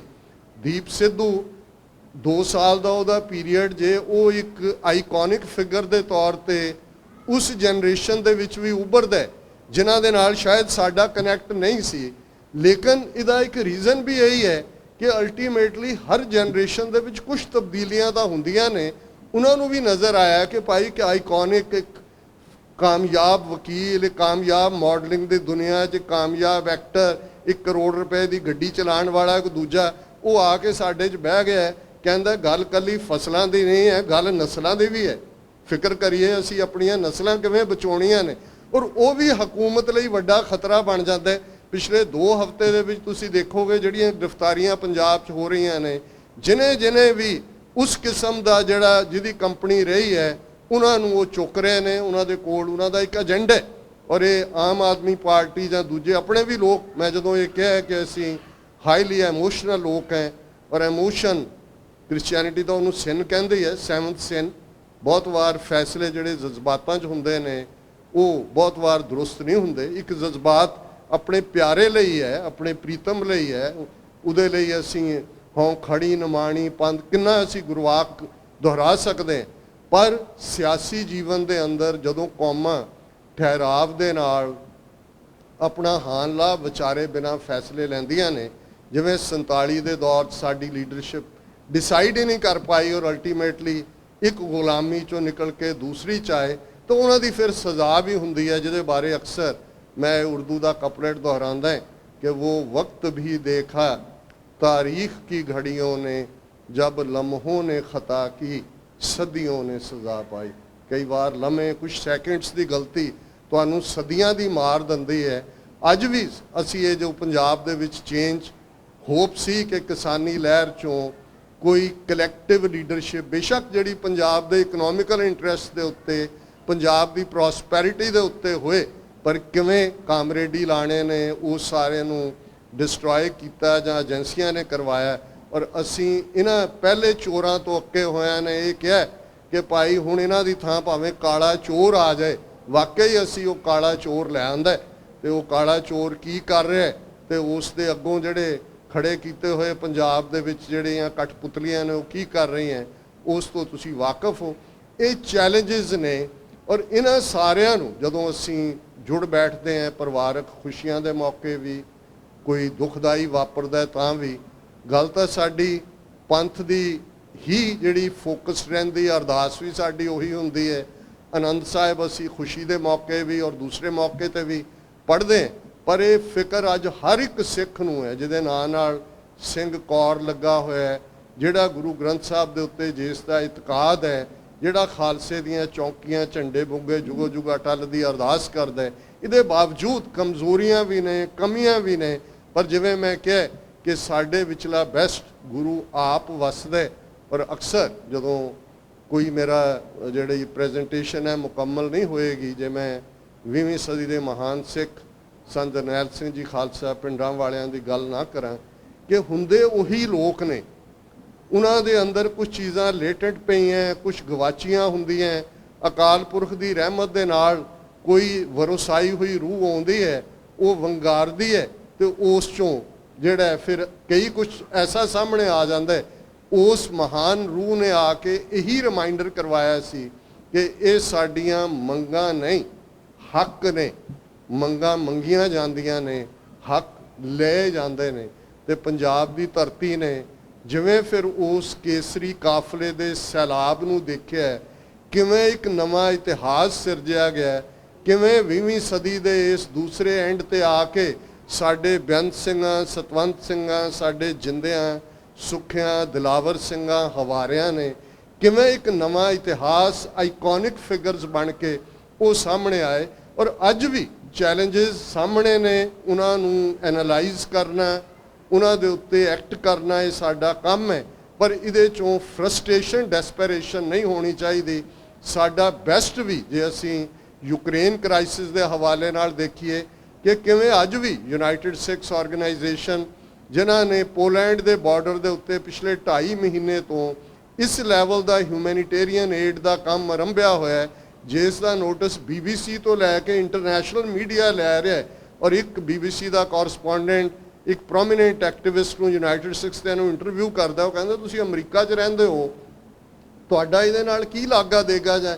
ਉਹਨਾਂ ਨੇ ਕਿਹਾ ਵੀ ਸਾਨੂੰ ਇਹਨਾਂ ਦੇ ਨਾਲ ਸਿੰਪੈਥੀ ਨਹੀਂ, ਐਮਪੈਥੀ ਹੈ, ਕਿਉਂਕਿ we have gone through it. ਅਸੀਂ ਘੱਲੂਘਾਰੇ ਫੇਸ ਕੀਤੇ ਨੇ, ਸਾਨੂੰ ਪਤਾ ਹੈ ਤਕਲੀਫ ਕੀ ਹੁੰਦੀ ਹੈ। Nobody can understand better than us the pain of the Ukrainian people. ਅੱਜ ਅਸੀਂ ਕੁੱਲ ਦੁਨੀਆ ਦੇ ਹਰ ਮੁਹਾਜ਼ ਦੇ ਉੱਤੇ ਆਪਣੀ ਹਾਜ਼ਰੀ ਨਹੀਂ ਲਵਾਈ, ਅਸੀਂ ਲੀਡਰਸ਼ਿਪ ਰੋਲ ਦੇ ਵਿੱਚ ਨਜ਼ਰ ਆ ਰਹੇ ਹਾਂ। ਸਤਿਗੁਰੂ ਰਹਿਮਤ ਕਰਨ, ਜਿੱਥੇ ਵੀਰ ਜਸਬੀਰ ਸਿੰਘ ਪੁਰੀ, ਉਹਨਾਂ ਦਾ ਸਮੁੱਚਾ ਪਰਿਵਾਰ, ਉਹਨਾਂ ਨੂੰ ਹੋਰ ਵੀ ਚੜ੍ਹਦੀ ਕਲਾ, ਖੁਸ਼ੀਆਂ ਦੇਣ। ਇਵੇਂ ਹੀ ਪੰਥਕ ਪਿੜ ਦੇ ਵਿੱਚ ਸਰਗਰਮ ਰਹਿੰਦੇ ਆ। ਅਲਟੀਮੇਟਲੀ ਰਿਸ਼ਤਾ ਤਾਂ ਸਾਡਾ ਸਾਰਾ ਗੁਰਸਿੱਖਾਂ ਇੱਕੋ ਪਿਆਰ, ਗੁਰਮਿੱਤਾਂ ਪੁੱਤਾਂ ਭਾਈਆਂ, ਇਹੀ ਇੱਕ ਪਿਆਰ ਦਾ ਰਿਸ਼ਤਾ ਹੈ। ਰਿਸ਼ਤੇਦਾਰੀਆਂ ਬਹੁਤ ਇੰਪੋਰਟੈਂਟ ਹੁੰਦੀਆਂ ਨੇ। ਦੁੱਖ ਸੁੱਖ ਵੇਲੇ ਤੁਹਾਡੇ ਚੌਂਕੇ 'ਚ ਤੁਹਾਡੇ ਆਪਣੇ ਹੀ ਵੜ ਕੇ ਰੋਟੀਆਂ ਬਣਾਉਂਦੇ ਨੇ, ਪਰ ਅਲਟੀਮੇਟ ਰਿਸ਼ਤਾ ਗੁਰਸਿੱਖੀ ਦਾ ਹੈ, ਗੁਰੂ ਦੇ ਪਿਆਰ ਦਾ ਹੈ। ਔਰ ਇਹੀ ਰਿਸ਼ਤਾ ਅਲਟੀਮੇਟਲੀ ਗੁਰੂ ਨੂੰ ਵੀ ਚੰਗਾ ਲੱਗਦਾ ਹੈ, ਕਿਉਂਕਿ ਜਦੋਂ ਅਸੀਂ ਗੁਰ ਭਾਈ ਹੋਣ ਦੇ ਨਾਤੇ ਗੁਰੂ ਦੇ ਇਸ ਰਸਤੇ ਤੇ ਚੱਲਣ ਵਾਲੇ ਗੁਰਸਿੱਖ ਬਣ ਕੇ ਸੱਚ, ਹੱਕ, ਇਨਸਾਫ ਦੇ ਰਸਤੇ ਤੇ ਤੁਰਦੇ, ਤੇ ਇਹੀ ਗੁਰੂ ਤਾਂ ਆਪ ਪੰਥ ਦੇ ਵਿੱਚ ਬੈਠਾ। ਉਹਨਾਂ ਨੇ ਆਪਣੇ ਬਿੰਦੀ ਪੁੱਤਰ ਕੁਰਬਾਨ ਕਰਕੇ ਇਸ ਪੰਥ ਪੁੱਤਰ ਪ੍ਰਤਾਈ, ਜਿਹਨੂੰ ਅਸੀਂ ਨਾਦੀ ਪੁੱਤਰ ਕਹਿੰਦੇ, ਨਾਦ ਸ਼ਬਦ ਨੂੰ ਕਹਿੰਦੇ ਨੇ। ਜਦੋਂ ਅਸੀਂ ਗੁਰਮੁਖ ਨਾਦੰ, ਗੁਰਮੁਖ ਵੇਦੰ ਕਹਿੰਦੇ ਹਾਂ, ਤੇ ਇਹ ਨਾਦ ਸ਼ਬਦ ਹੈ। ਤੇ ਗੁਰੂ ਸਾਹਿਬ ਨੇ ਕਿਹਾ ਕਿ ਮੇਰਾ ਬੇਸ਼ੱਕ ਮੇਰੇ ਬਾਇਓਲੋਜੀਕਲ ਸਨਸ ਨਹੀਂ ਨੇ, ਪਰ ਮੈਂ ਨਾਦੀ ਪੁੱਤਰ ਸ਼ਬਦ ਤੋਂ ਪੈਦਾ ਕੀਤਾ ਹੈ, ਖਾਲਸਾ ਹੈ। ਔਰ ਇਹੀ ਫਖਰ ਦੇ ਨਾਲ, ਮਾਣ ਦੇ ਨਾਲ ਗੁਰੂ ਕਲਗੀਧਰ ਪਾਤਸ਼ਾਹ ਨੇ ਖਾਲਸਾ ਸੰਗਤ ਵੱਲ ਇਸ਼ਾਰਾ ਕਰਦਿਆਂ ਫਰਮਾਇਆ ਸੀ, ਇਨ ਪੁੱਤਰਨ ਕੇ ਸੀਸ ਪਰ ਵਾਰ ਦਿਏ ਸੁਤ ਚਾਰ, ਚਾਰ ਮੂਏ ਤੋਂ ਕਿਆ ਹੁਆ ਜੀਵਤ ਕਈ ਹਜ਼ਾਰ। ਅਸੀਂ ਹਰ ਕੋਈ ਆਪਣੇ ਆਪ ਨੂੰ ਜ਼ਰੂਰ ਪੁੱਛੀਏ ਕਿ ਕੀ ਸੱਚਮੁੱਚ ਅਸੀਂ ਗੁਰੂ ਦੇ ਪੁੱਤਰ ਪੁੱਤਰੀ ਹਾਂ। ਪੁੱਤਰ ਪੁੱਤਰੀ ਹੋ ਕੇ ਫਿਰ ਨੈਕਸਟ ਸਟੈਪਸ ਪੁੱਤਰ ਜਾਂ ਸਪੁੱਤਰੀ ਦਾ ਹੁੰਦਾ ਹੈ। ਔਰ ਇਹੀ ਜਦੋਂ ਅਸੀਂ ਇਤਿਹਾਸ ਨੂੰ ਵੀ ਦੁਹਰਾਉਂਦੇ ਹਾਂ ਤੇ ਗੁਰਬਾਣੀ ਯਾਦ ਦਹਾਨੀ ਕਰਵਾਉਂਦੀ ਹੈ, ਬਾਬਾਣੀਆਂ, ਕਹਾਣੀਆਂ, ਪੁੱਤ ਸਪੁੱਤ ਕਰੀਣ, ਕਿ ਜਦੋਂ ਅਸੀਂ ਬਾਬਿਆਂ ਦੀਆਂ, ਬਜ਼ੁਰਗਾਂ ਦੀਆਂ ਕਹਾਣੀਆਂ, ਉਹਨਾਂ ਦੀਆਂ ਗਾਥਾਵਾਂ, ਉਹਨਾਂ ਦੇ ਕਾਰਨਾਮੇ ਅਸੀਂ ਯਾਦ ਕਰਦੇ ਹਾਂ, ਦੁਹਰਾਉਂਦੇ ਹਾਂ, ਤੇ ਪੁੱਤਰ ਸਪੁੱਤਰ ਹੋ ਜਾਂਦੇ ਨੇ, ਪੁੱਤਰੀਆਂ ਸਪੁੱਤਰੀਆਂ ਹੋ ਜਾਂਦੀਆਂ ਨੇ। ਇਹੀ ਯਾਦ ਦਹਾਨੀ ਹੁੰਦੀ ਹੈ। ਸਤਿਗੁਰੂ ਰਹਿਮਤ ਕਰਨ। ਕਿਸੇ ਵੀ ਭੁੱਲ ਚੁੱਕ ਲਈ ਮਾਫੀ। ਗੁਰਦੁਆਰਾ ਸਿੰਘ ਸਭਾ, ਆਪ ਸਮੂਹ ਸੰਗਤ ਦਾ ਔਰ ਸਾਰੇ ਹੀ ਵੀਰਾਂ ਭੈਣਾਂ ਦਾ ਜਿਹੜੇ ਤੁਸੀਂ ਇੰਤਹਾ ਪਿਆਰ ਦਿੰਦੇ ਹੋ ਆਲਵੇਜ਼, ਬਹੁਤ ਬਹੁਤ ਧੰਨਵਾਦ। ਵਾਹਿਗੁਰੂ ਜੀ ਕਾ ਖਾਲਸਾ, ਵਾਹਿਗੁਰੂ ਜੀ ਕੀ ਫਤਿਹ।